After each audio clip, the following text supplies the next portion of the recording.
It is cold outside and no one is here to warm my heart as well. But that falls beyond any reason and excuse for me to not deliver this shot.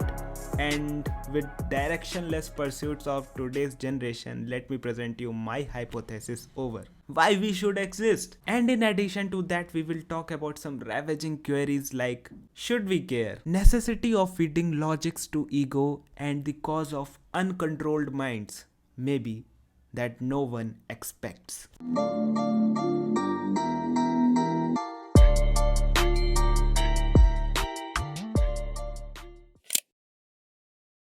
Reflecting to self thoughts, I shivered when I found no answer to my query that why should we procreate? So I was caught up with this question, what was the need of procreation? Okay, I mean, we all suffer at the end and then we die. We take nothing with us, at least for now, we should believe that. So why not stop here and go extinct? Religion answers it by saying there is something up there known as heaven and you will take your great or bad deeds. है ना? Philosophy says this all is an illusion and at the end you will get united with your supreme. So here we have two subsets of people. First is who believe in some kind of supreme power, be it God, be it is nothingness or something. And second subset is who don't believe. Doesn't matter if you belong to either of the subset. Over the centuries we have gathered so much data and it always regresses to the mean that we don't know. Custodians of each subset put their best foot forward in the direction and try to win this tug of war that what is truth. But essentially at the end we don't know. So in today's context, at here we have we can know and here we have we don't know.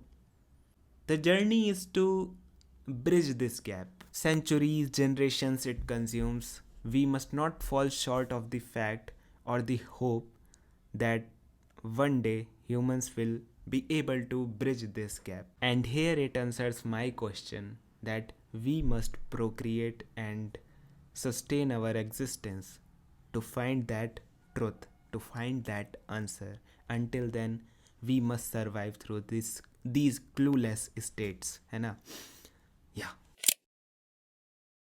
Certainly, through our past centuries and our lineages, we have thinkers who have thought about these situations and they have formed systems that sustain our existence. Besides succumbing to situations that pose threat to human existence, these thinkers have created some systems like marriage and religion, education, and whatnot, which has cemented our survival.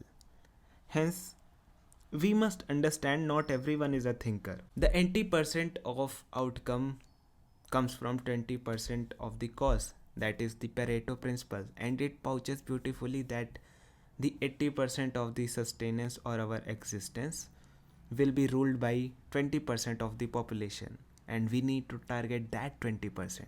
Those 20% sapiens who would and should care about our pursuit of finding the truth. And here comes an interesting part. We don't know from where those 20% will come. And you can predict some situations, of course, but you cannot be definite about something, and that is the enjoyment and thrill of this pursuit that we don't know from where those 20% will come, and we must work for those 80% as well, not just that kill them all and we 20% should uh, follow our pursuit that is to find our truth. Prodigies have agreed about three most common traits of successful people. First is they have superiority complex, and with that, second is they think they would never be enough. The thirst of progress, yes, tamed with discipline. And I think this much effectively projects the need of feeding logic to ego, but the counter argument would be, why not feed emotions?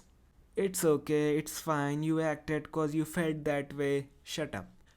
Because it results in wayward behavior, and then you cry over killing of people in mob lynchings, and you cry over involvement of teenagers in a school killing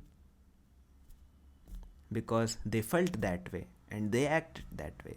So you cannot feed emotions, pure emotions, because that way it is going to damage our, not damage but wreak a havoc on us. So let's call it a rule B, that it becomes extremely important to tame their egos through ethical applications and logics, and adding a dash of emotional maturity would be great too. Let's call it rule B. Let me start with this. Gender unbiasedness can flourish only in controlled and peaceful environments. Like in opposing times and tragedies, we see that gender roles become crystal clear. For example, the situation or the escalation of war between Ukraine and Russia. Men were not allowed to leave the country, but the only choice was to fight for the country, while women and children were allowed to leave and do or choose whatever they wanted. So, in its pretext, we can say gender roles are fundamental guiding force. One of the aim of gender roles is to achieve flourishing environment where unbiasedness could be practiced. A man should participate in external competitions and build safest ecosystem for the family. A woman should resource that ecosystem and hone future generation through rule B. Both the persons should learn basic life skills. Under required intervals according to capabilities, they should interchange roles and responsibilities. Suppression of either roles and person will cause damage to a larger consciousness. So, if we critically think about the thing, wow, collaboration is the key, and the competition will destroy, and it is destroying. Rarely we see people following these systems, and we get excuses like it is not the right condition in which we can study these things, but we must understand the all traffic signal lights would not be green at once. If I was to elaborate a bit, it is creating tensions between the genders, and it is adding friction in collaboration that is producing a careless and clueless mass. And at the end, all I want to ask is, are you ready for that 20% revolution?